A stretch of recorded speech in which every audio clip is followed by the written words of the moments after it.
Democracy എന്നാൽ എന്താണ്? 5 വർഷത്തിലൊരിക്കൽ നമുക്ക് ലഭിക്കുന്ന ഏറ്റവും വലിയ പവർ. ആര് നമ്മുടെ രാജ്യം ഭരിക്കണം എന്ന് തീരുമാനിക്കുന്നത് നമ്മളാണ്. അതിനെ നിർഭാഗ്യവശാൽ ഡെമോക്രസി എന്ന് പറയും.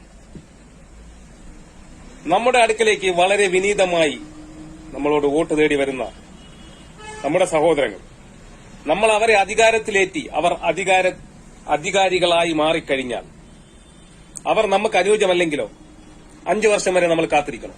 5 വർഷം വരെ നമ്മൾ അവരെ സഹിക്കണം. അതിന് പുതിയൊരു നിയമ നടപടി ആവശ്യമല്ലേ? ഇന്ത്യയിൽ എന്തെല്ലാം നിയമ നടപടികൾ ദിനവും മാറ്റിമറിക്കപ്പെടുന്നു. അപ്പോൾ നമ്മൾ അധികാരത്തിലേറ്റിയവർ അധികാരത്തിലിരുന്നു കൊണ്ട് നമുക്ക് അനുയോജ്യമായ രീതിയിലല്ലാതെ ഭരണഘടന പ്രവർത്തനങ്ങൾ നടത്തുമ്പോൾ നമുക്ക് അവരെ അനുയോജ്യമല്ല എന്ന് തോന്നിക്കഴിഞ്ഞാൽ അവരെ താഴെ ഇറക്കാനുള്ള പുതിയ നിയമ നടപടി ഇന്ന് അത്യാവശ്യമാണ്, അല്ലേ?